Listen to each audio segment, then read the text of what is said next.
ఈ చైతన్యం, ఈ కాన్షియస్నెస్ ఎక్కడున్నావో దాన్ని సంపూర్ణత్వంగా వితౌట్ రియాక్షన్స్ గమనిస్తే దట్ ఈస్ సూపర్. అంటే పని చేస్తుంటే పనిలో ఉండాలి, పని లేకపోతే మనం గమనించుకుంటూ ఉండాలి, అంతకంటే ఏముంది. అంతే. అంటే ఏది జరుగుతుందో ఐక్యం, దాంతో ఐక్యం అయిపోతే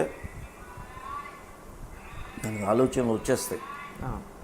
ఆలోచనలు, mind is the biggest enemy for ఈ మూమెంట్లో ఉండకపోవడానికి మైండే కారణం.